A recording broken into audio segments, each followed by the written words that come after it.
बाद से देश भर से तमाम तस्वीरें सामने आ रही है, तो आम नागरिक का इस ऑपरेशन सिंदूर को लेकर क्या कुछ कहना है, क्या कुछ रिएक्शन है, आपको दिखाते हैं। धन्यवाद करती हूँ, उनसे बहुत थैंक यू कहती हूँ कि उन्होंने मेरे पति की मौत का बदला लिया है।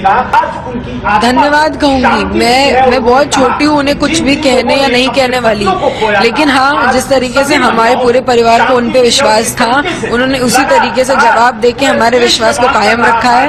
And I am really thankful.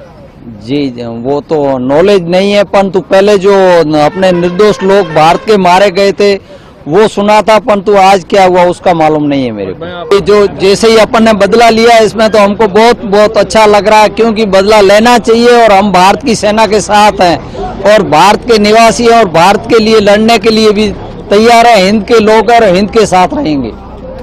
Sir ये बहुत अच्छा था। ये जो काफी दिनों से हम इंतजार कर रहे थे कि कुछ न कुछ जवाब जो पाकिस्तान को देना है, तो ये आज मकबूल जवाब दिया है भारत ने और हमें बहुत खुशी है कि विद प्रूफ इस बार हुआ है, कोई सबूत भी नहीं मांगेगा इसका, तो बड़ी अच्छी है, लोगों में खुशी की लहर है। बहुत अच्छा लगा कि अब बदला लिया इंडिया ने, और बहुत जरूरी भी था, क्योंकि टूरिस्ट सेफ नहीं महसूस कर रही इस इंसिडेंट के बाद कि भाई कैसे जाएं हम बाहर। जिस तरीके से हमारे प्रधानमंत्री जी ने कहा कि हम इसका जो पहलगाम के अंदर जो इनोसेंट टूरिस्ट के साथ जिस बर्बरता के साथ ये देख के उनका धर्म पूछ के मारे और हमारे जो माताएं बहनें उनका सिंदूर जो मिटाया, ऑपरेशन सिंदूर लॉन्च करके हमारे आर्मी, नेवी और एयरफोर्स ये ट्राई सर्विसेज स्ट्राइक हुई है 9 जगह के अंदर। सबसे बड़ी स्ट्राइक जो है वो भावलपुर में है, जहां मसूद अजहर का बेस कैंप था और वहां पे उसके तकरीबन, जिस हिसाब से रिपोर्ट्स आ रही हैं पाकिस्तान से, तकरीबन 80 के करीब जो है लोग जो है वो वहां पे टेररिस्ट जो थे वो मारे गए हैं। इसके अलावा 9 जगह जो है वो सारी की सारी ऐसी हैं जहां पे ये टेररिस्ट कैंप्स थे। कोई भी मिलिट्री इंस्टॉलेशन या सिविलियन अदारे के ऊपर कहीं पे भी उन्होंने नहीं अटैक किया हमारे जो है फोर्सेज ने। 9 प्लेस पे स्ट्राइक की है। 9 नंबर भी बड़ा ऑस्पिशियस नंबर होता है और स्ट्राइक हुई है, ये एयर और आर्टिलरी की मिक्स स्ट्राइक हुई है। तो इस मिक्स स्ट्राइक में अब आप देख लीजिए, चाहे मल्टी बैरल रॉकेट लॉन्चर्स तो नहीं, वो तो बड़ा एरिया वेपन है, पर artillery, precision guided artillery, surface to surface missile कुछ लगाया गया होगा। अब ये हमें पता करना पड़ेगा क्या कौन सी लगाई और एयरक्राफ्ट कौन से थे, कौन सा स्क्वाड्रन था। मेरा भी स्क्वाड्रन हो सकता है पुराना जिसमें मैं था। मैं इससे बहुत जैसे अब गर्व फील, मेरे को बहुत गर्वान्वित हो रहा हूं मैं। पर इस सबसे बड़ी बात यह है कि ये इसके बाद पाकिस्तान रिटेलिएट करेगा और पाकिस्तान ने क्या कहना शुरू कर दिया होगा, ऑलरेडी मनगढ़ंत कहानियां भी बनानी शुरू कर दी होंगी। ठीक है, उनका हमारे मीडिया ने रिपोर्ट किया उनका F-16 गिराया है। अभी अब उसको देखते हैं कहां पे कैसे हुआ है, ये सारी डिटेल सुबह आएंगी, तो हमें सुबह का इंतजार करना पड़ेगा। पर अभी जो हम कह रहे हैं कि अब खेल शुरू हो गया है, तो अब वो अंत तक ही जाएगा। बात निकलेगी तो बहुत दूर तक जाएगी, तो बात निकल गई है। मेरे को पता है, आज सुबह मैं जैसे ही 4 बजे उठा और देखा तो दिल बहुत खुश हुआ। फिर टीवी पर मैंने न्यूज देखी तो ऑपरेशन सिंदूर जो किया, जिस प्रकार उन आतंकवादियों ने कश्मीर के अंदर 27 हिंदुओं को उनका धर्म पूछ करके उनकी प्राइवेट अंग देख करके गोली मारी गई, ऐसों को सबक सिखाना बहुत जरूरी था और बहुत अच्छा किया। हमारा सीना गर्व से चौड़ा है। हम भारत के हर नागरिक सेना के साथ खड़े हैं, देश के प्रधानमंत्री जी के साथ खड़े हैं। पहला क्वेश्चन, इंडिया की एयर स्ट्राइक्स, मेरा उत्तर देखिए, इंडिया की जो एयर स्ट्राइक्स हैं बहुत ही कैलकुलेटेड हैं, बहुत ही प्रिसाइज हैं और आतंकी इंफ्रास्ट्रक्चर और टारगेट्स के ऊपर एम्ड है, पाकिस्तान मिलिट्री के ऊपर नहीं। इंडिया को जवाब देना था पहलगाम का और हमारी डॉक्ट्रिन अब हो गई है और है टिट फॉर टैट, यानी कि अगर आप हमें हिट करोगे, हम पे अटैक करोगे, हम वापस जवाब जरूर देंगे। और ये बात हमने अमेरिका को भी मल्टीपल तरीकों से और मल्टीपल डिस्कशंस में समझाई है, देना बनता है। अब बात यह है कि पाकिस्तान का रिस्पांस कैसा होगा। पाकिस्तान का रिस्पांस बड़ा रिस्पांस नहीं होना चाहिए। ऑलरेडी वैसे उन्होंने एलओसी पे कुछ फायरिंग बढ़ा दी है, तो इस तरह का कुछ छुटपुट पाकिस्तान आर्मी करेगी अपनी इज्जत और अपने फेस को बचाने के लिए। परंतु पाकिस्तान के ऊपर अब पूरा प्रेशर है अमेरिका का, सऊदी अरब का और अरब एमिरेट्स का भी, कि वो एस्केलेट ना करे मामले को, क्योंकि इंडिया ने जो अटैक किए हैं ये हमने करे हैं आतंकी इंफ्रास्ट्रक्चर के ऊपर, जैश ए मोहम्मद के हेडक्वार्टर पे, लश्कर ए तैयबा के हेडक्वार्टर्स पर, और शायद करीब 9 टारगेट्स अभी बताए जा रहे हैं, और ये सब आतंकी लोकेशंस हैं। तो ऐसे में पाकिस्तान के पास कोई जायज कारण नहीं बनता।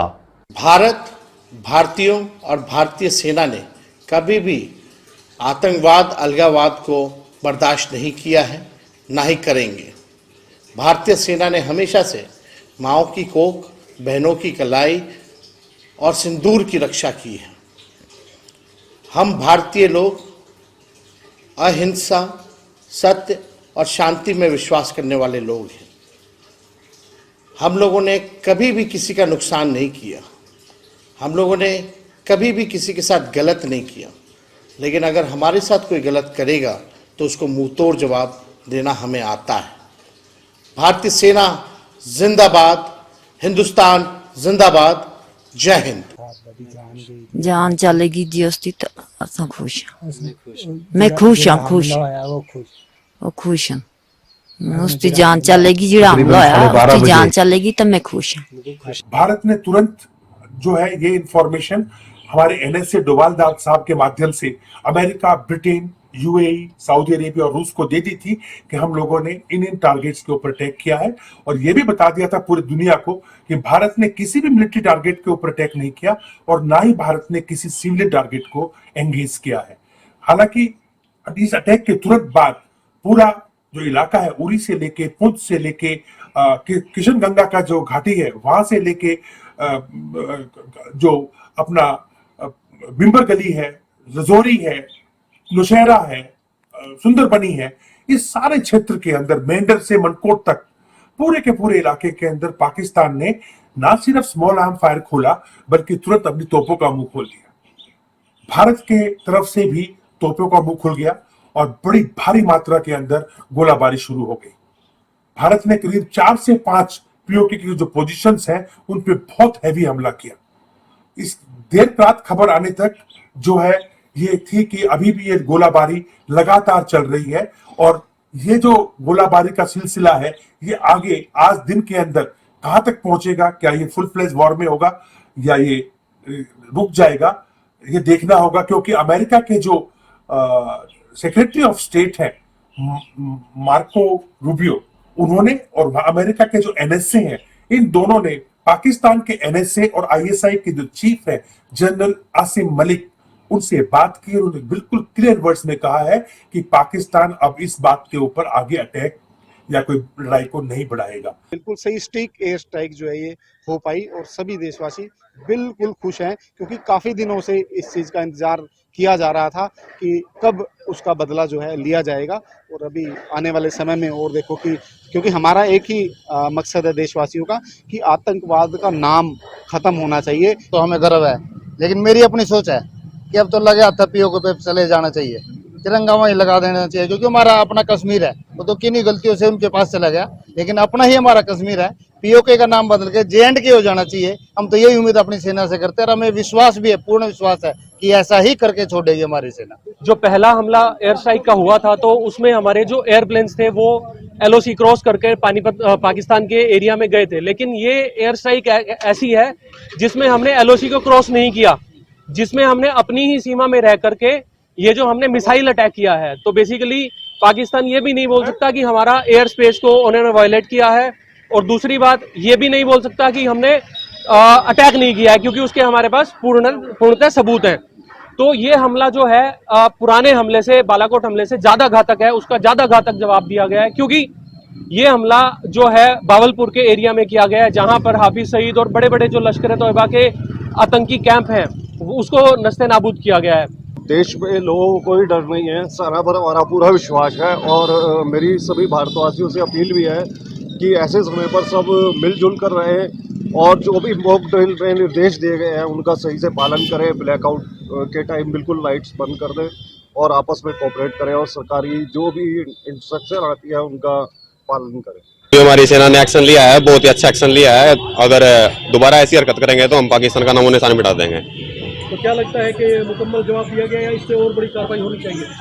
बस फिलहाल तो इससे ही लगता है कि ज्यादा बड़ी कार्रवाई हो गई है। अगर फिर भी कुछ रिजल्ट नहीं मिलता है तो इससे बड़ा एक्शन लिया जाएगा। मोदी सरकार बहुत अच्छा कार्य कर रही है। इंडिया ने और मोदी जी ने ये जवाब दे दिया है कि इंडिया का मोदी जी हैं, आदरणीय प्रधानमंत्री इसको बोलते हैं, और पाकिस्तान को चेतावनी दी जाती है कि भविष्य के अंदर कभी भी इंडिया की तरफ आंख मत उठाना, नहीं तो नक्शे कदम से जो नक्शे के अंदर पाकिस्तान का चरित्र आता है नामो निशान मिटा दिया जाएगा। हम हिंद के हैं, हिंद की सेना के साथ है, तो सेना के सामने नतमस्तक होते हुए लोग और सेना की तारीफ करते हुए और एक संतुष्टि सभी लोगों के चेहरे पर इस बदले के बाद, इस ऑपरेशन के बाद, क्योंकि उस पहलगाम आतंकी हमले के बाद जिस तरीके की आग, जो गुस्सा लोगों के अंदर बह था और लगातार ये कहा जा रहा था कि जल्द से जल्द उस कायराना हरकत का, उस आतंकी हमले का जवाब दिया जाए, और बड़ा ही माकूल जवाब, बड़ा ही माकूल ये बदला भारत की ओर से लिया गया है, जहां पाकिस्तान के अंदर ये अटैक करके 9 ठिकानों को तबाह किया। और इस वक्त की बड़ी खबर, ऑपरेशन सिंदूर की सफलता पर बोले मोहनलाल बड़ोली। कहा भारतीय सेना ने आतंकियों को करारा जवाब दिया है, बड़ा ही माकूल जवाब दिया है।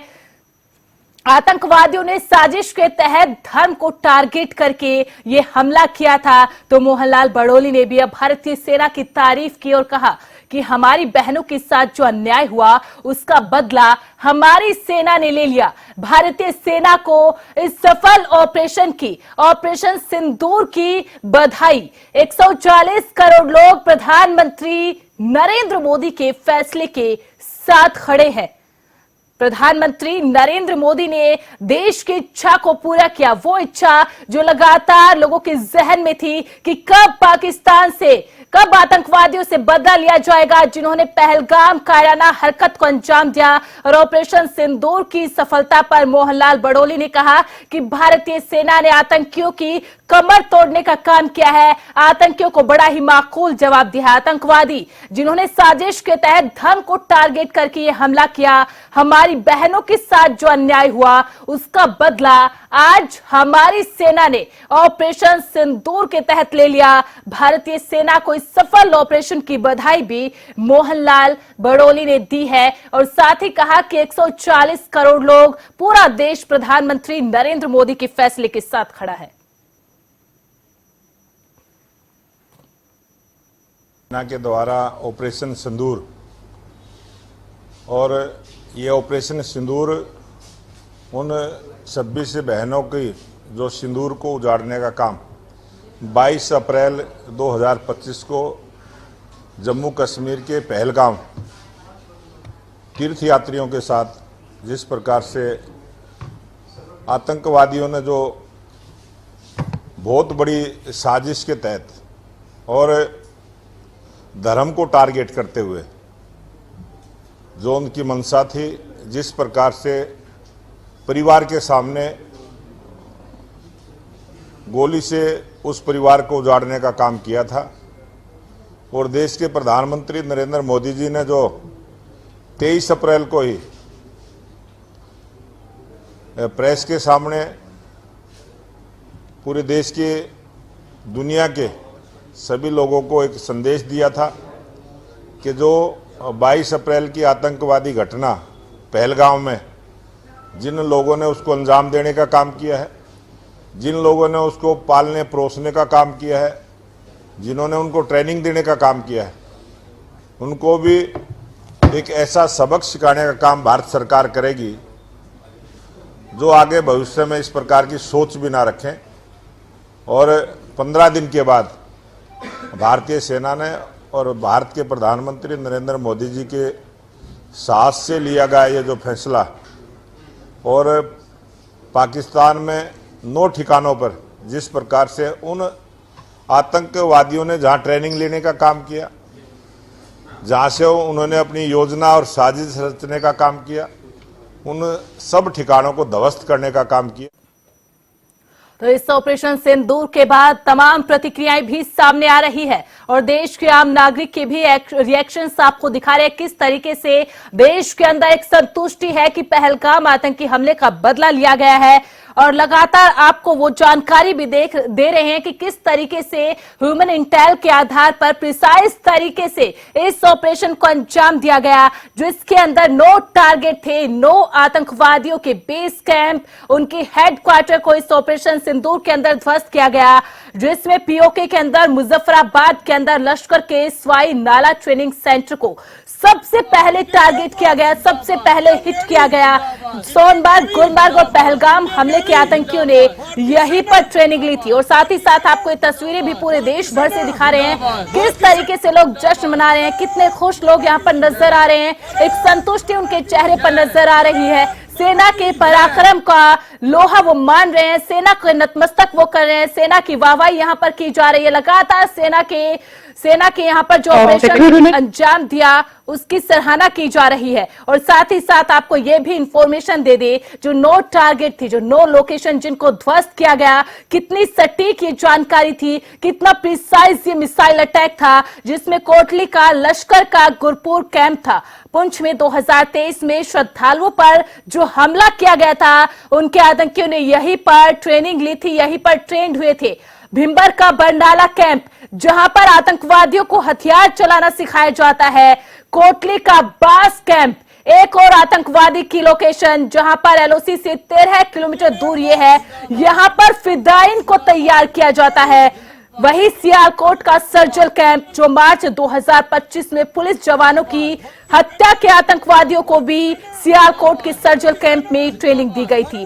सियालकोट का हिजबुल महमूना जाया कैंप जहां पठानकोट हमले की प्लानिंग की गई थी, उसको भी ध्वस्त किया गया है। वही मुरीदके का मरकद तैयबा कैंप जहां पर अजमल कसाब और डेविड कोलमैन हेडली यहीं पर ट्रेन हुए थे, जिन्होंने 26/11 जैसे आतंकवादी हमले को अंजाम दिया था। वही मस्जिद सुभान अल्लाह बहावलपुर जैश का हेडक्वार्टर जहां पर रिक्रूटमेंट आतंकवादियों की होती थी, ट्रेनिंग जहां पर आतंकवादियों को दी जाती थी, बड़े अफसरों का आना जाना होता था, उस मस्जिद सुभान अल्लाह कैंप को भी ढेर कर दिया है, ध्वस्त कर दिया है और 100 से ज्यादा आतंकवादियों की जानकारी मारे जाने की। तो ये बड़ा ऑपरेशन सिंदूर यहां पर भारतीय वायुसेना की ओर से किया गया।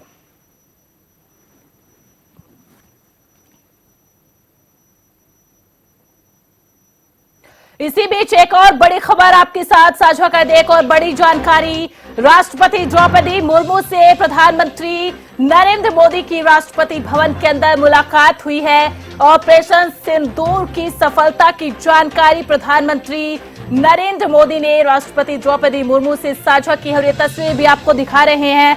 वो मुलाकात के बाद प्रधानमंत्री नरेंद्र मोदी का काफिला, तो ऑपरेशन सिंदूर की जानकारी राष्ट्रपति द्रौपदी मुर्मू के साथ साझा की गई है और राष्ट्रपति भवन से ये तस्वीरें आपको दिखा रहे हैं जहां पर प्रधानमंत्री नरेंद्र मोदी पहुंचे थे ऑपरेशन सिंदूर की जानकारी देने के लिए, राष्ट्रपति द्रौपदी मुर्मू से मुलाकात करने के लिए। और ये तस्वीरें भी प्रधानमंत्री नरेंद्र मोदी और राष्ट्रपति द्रौपदी मुर्मू की मुलाकात की है जहां पर ऑपरेशन सिंदूर की सफलता की जानकारी प्रधानमंत्री नरेंद्र मोदी ने राष्ट्रपति को दी और उसके बाद ये काफिला प्रधानमंत्री नरेंद्र मोदी का राष्ट्रपति भवन से रवाना होते हुए तो बैक टू बैक मीटिंगों का दौर लगातार कैबिनेट मिनिस्टर्स के साथ भी यहां पर जानकारी को साझा किया गया। उसके बाद प्रधानमंत्री नरेंद्र मोदी राष्ट्रपति भवन पहुंचते हैं, राष्ट्रपति द्रौपदी मुर्मू से मुलाकात करते हैं और राष्ट्रपति को ऑपरेशन सिंदूर की सफलता की जानकारी देते हैं और प्रधानमंत्री नरेंद्र मोदी का ये काफिला राष्ट्रपति भवन से अब निकल चुका है। और वही केंद्रीय गृह मंत्री की भी महत्वपूर्ण बैठक तमाम सीमावर्ती राज्यों के